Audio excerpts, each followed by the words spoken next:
Remember, I got in trouble when we were running against the senator who was a Mormon, the governor, okay? That was Joe Biden forgetting Mitt Romney's name, whom he and Obama ran against in 2012. Welcome back to Bible Bears, everyone. I'm Ryder Cullison.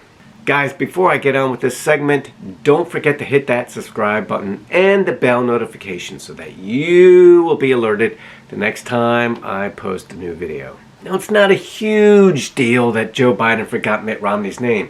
We all forget people's names sometimes. Now, while it's true they did campaign against Mitt Romney years ago and that was a name he should not forget, I'm not going to beat him up over something like that.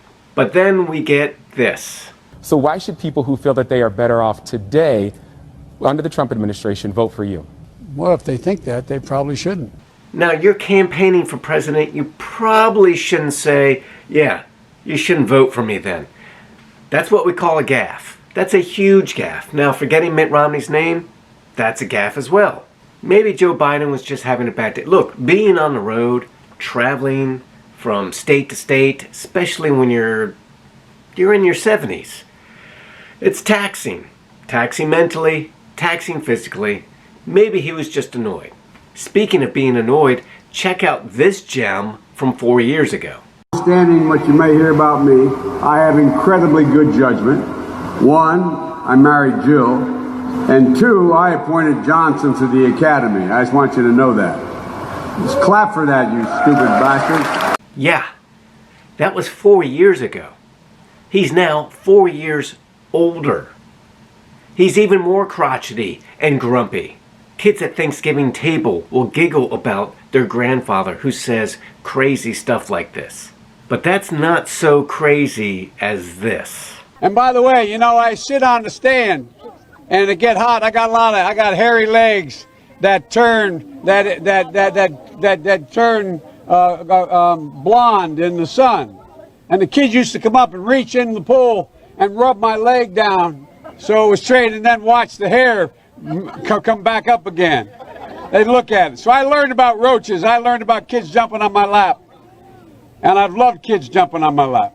I don't even know what that was. That's just cringy weird. Biden gets some criticism for his gaffes, but mostly they go ignored by social media and the mainstream media. Sorry, Howard Dean. Now, a gaffe is Kamala Harris saying COVID killed 200 million people, when in reality, we know she meant 200,000 people. I'm not going to beat her up over that. It's a big gaffe, 200,000 to 200 million, but it's really just kind of things just being a little bit foggy from traveling around and constantly campaigning.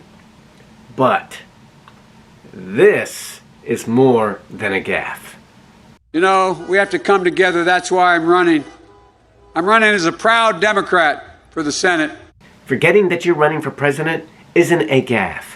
It's cognitive decline. And then, a few days ago, we got this. What kind of country we're going to be? 4 more years of Georgia, is going to find ourselves in a position where... Forgetting who you are running against isn't a gaffe. It's cognitive decline. Yes, we can look at that video and just dismiss it. Oh, he was having a senior moment. Oh, there's his wife off to the side of him, kind of telling him, Trump. When you're president of the United States, you can't have senior moments like that. You can't go into a meeting with Putin or President Xi Jinping or get on a call with Turkey's Erdogan or debate with Assad or somebody else in the Middle East. You can't do that and not remember who they are. This isn't just a slip of a tongue. This isn't just being tired. This is cognitive decline. Forgetting that you're running for the president when you think you're running for Senate. Yes, we have slip of the tongues, but you're in campaign mode now. Everything's locked in. You're running for president of the United States. You've been running for president of the United States for a long time now. And you're telling people that you're running for Senate? Now, not remembering who you're running against is a big problem.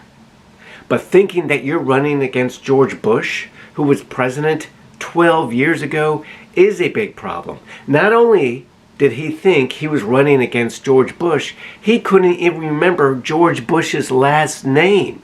George. Listen, I'm not here to pile on Joe Biden, if that's what you think I'm doing. I'm pointing out some of these are gaffes, and some of these are true cognitive decline. And listen, he is supposed to be president for 4 years. He can't be president right now in his present state. And it's only going to get worse. The stress, the taxing toll this job will put on him, he won't be fit to speak to anybody in the next year or two.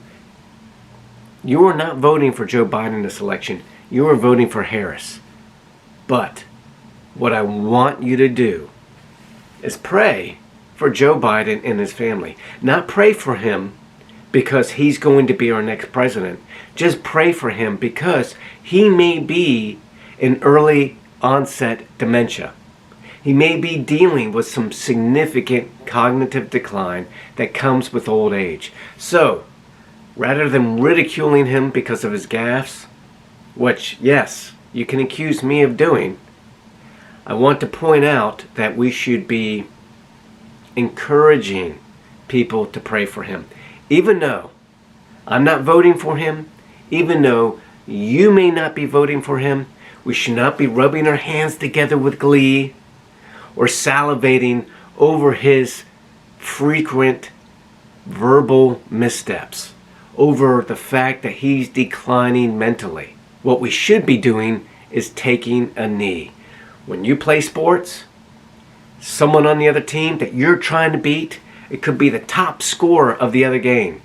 They go down injured, we all take a knee out of respect. We need to take a knee right now because Joe Biden is down and he's going to stay down. I'm scared if he gets elected because he's not fit. And I don't think Kamala Harris is the appropriate candidate to lead this nation. That's why I'm not voting for him, among other reasons. That's why I'm voting for Trump. He still seems to have all his mental faculties in place. But Joe Biden is down.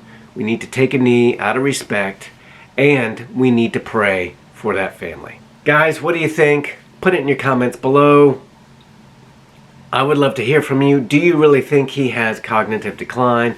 Or are these just side effects from running for president, from traveling from state to state, from just trying to keep everything together? He's going to have to keep a lot of things together if he's president. Put those in your comments below. I'd love to hear from you. As always, if you like this video, give me a thumbs up, share, and subscribe. And don't forget to hit that bell notification so that you will be alerted when I post new videos. Thank you for tuning in.